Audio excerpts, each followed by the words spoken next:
Chicago, Mr. Vice President, are screaming for us to come. They're wearing red hats, just like this one, but they're wearing red hats. African-American ladies, beautiful ladies, are saying, please, President Trump, come to Chicago. Please. I did great with the black vote, as you know, and they want something to happen. So I think Chicago will be our next, and then we'll help with New York. All right, you heard the president's words right there. So what's your reaction to Trump's words and what he had to say? It's painful to have a president who lives in his own fantasy world, who lies with such incredible ease. Nobody here in Chicago is asking him to come. Our violent crime. Sit up there and said, you will not allow Trump to come in here and get these illegals. Yeah, you can smile. We're in $1 billion deficit. And you spent half of our money, half of that on illegals.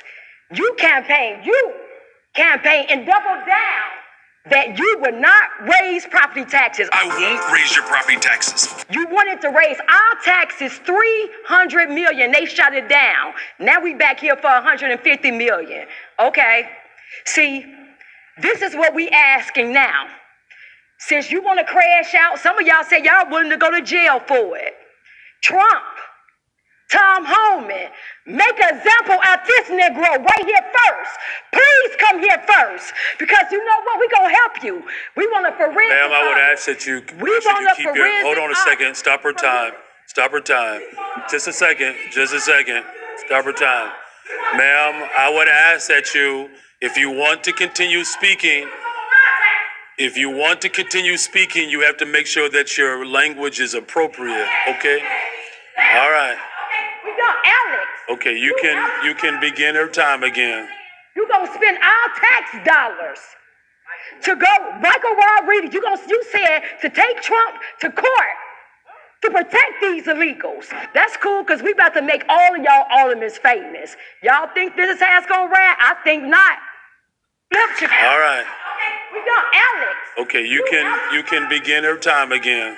You're going to spend our tax dollars to go, Michael Rodriguez, you said to take Trump to court to protect these illegals. That's cool, because we about to make all of y'all aldermen famous. Y'all think this is how it's going to ride? I think not. Chicago red. We not playing.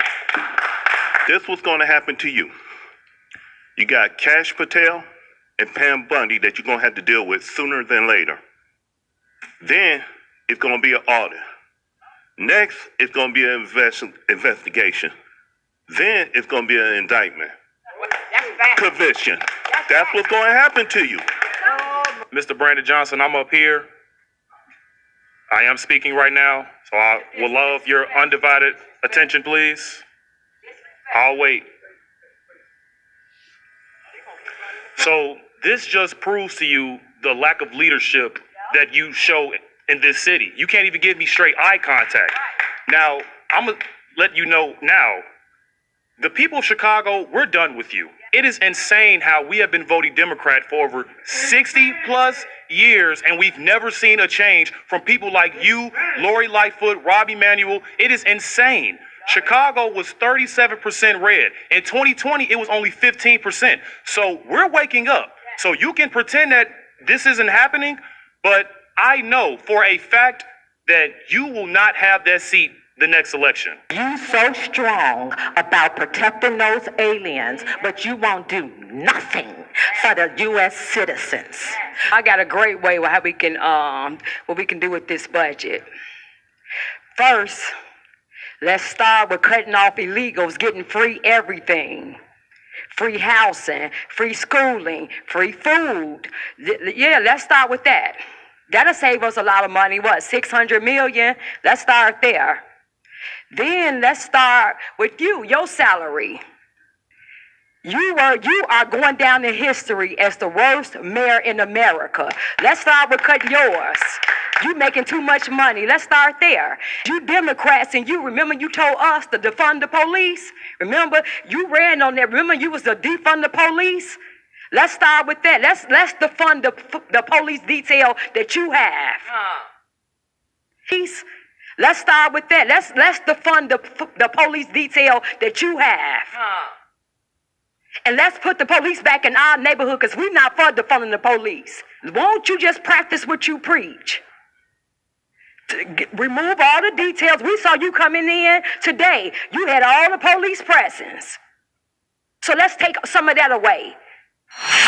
Brandon Johnson wants to defund the police. Candidate for mayor Brandon Johnson said he would cut the Chicago police budget by at least $150 million. The Chicago Tribune calls Johnson's tax proposals radical, raising taxes over $800 million, including a new city income tax. Chicago can't afford Brandon Johnson's risky proposals to raise taxes and defund the police. Paul Vallis will put crime and your safety first, and he'll hold the line on taxes.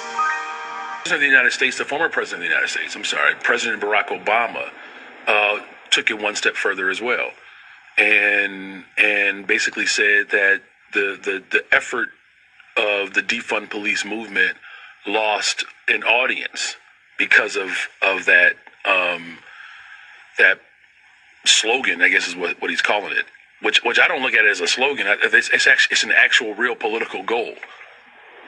What do you say to Chicagoans who do want more officers in their neighborhoods? Well, my public safety plan does just that. It's why in my public safety plan, we're going to promote, train, and hire 200 more detectives so that we can actually solve crime in the city of Chicago. You know, it's going to cost me roughly $50 million to make sure that we are actually administering the consent decree. You know, right now, we're not administering the consent decree and we're not solving violence in the city of Chicago. By promoting and hiring 200 more detectives, we actually can solve crime. Because what happens to those officers who are promoted? What happens to refilling those? Well, look, the way you recruit officers, you got to make sure when people are working on the front line, you can't ask police officers to do their job and someone else's. The fact of the matter is, almost 40% of the 911 calls that are coming through are mental health crises. I know what it's like to wake up and serve the front line, right, as a public school teacher. And you don't ask people to do their job and someone else's. We have to make sure that we're providing the support on the front line so that we can alleviate the pressure from police officers so that they can deal with the more violent, serious crimes. Influx of more than 50,000 migrants since 2022. The immigration crisis has strained city and state resources. Chicago Mayor Brandon Johnson defending spending taxpayer dollars on maintaining a welcoming city while being interrogated by the House Oversight Committee in Washington today.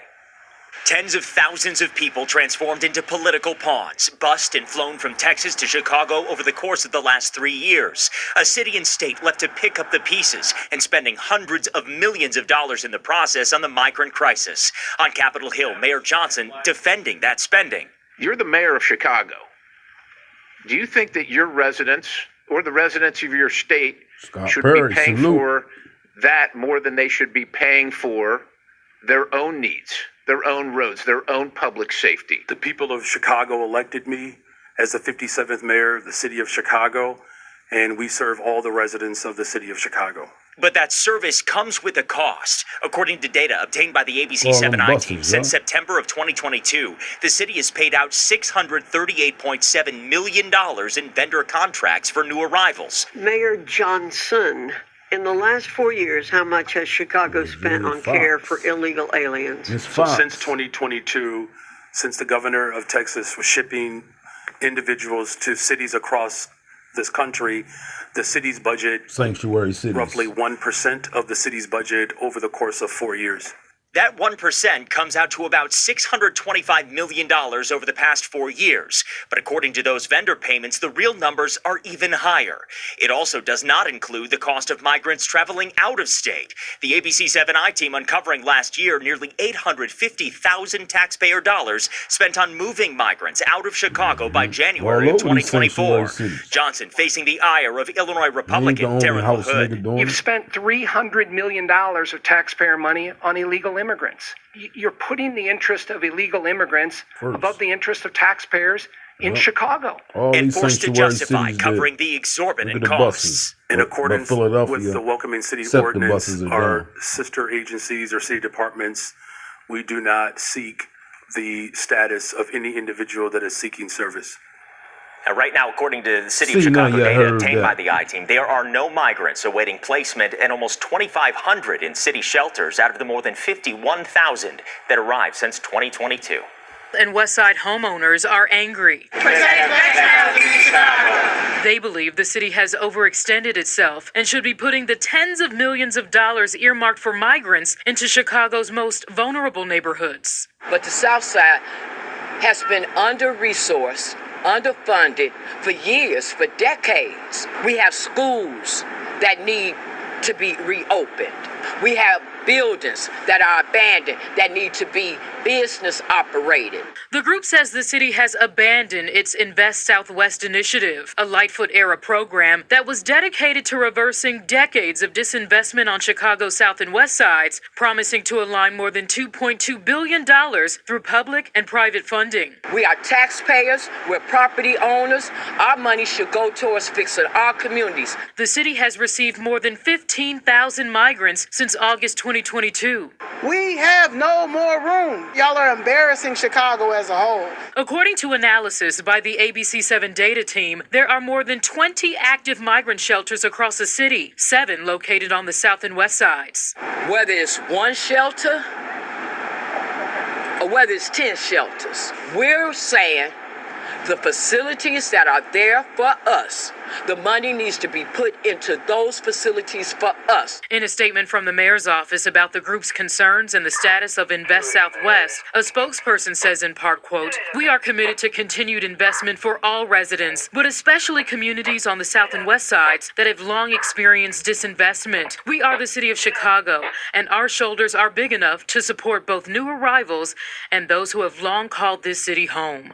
Mayor Johnson, the black aldermen, the black alderwomen in this city, you will stand for the black citizens of Chicago.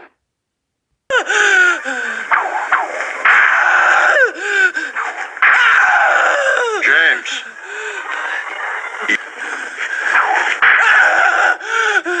When the master gives you some...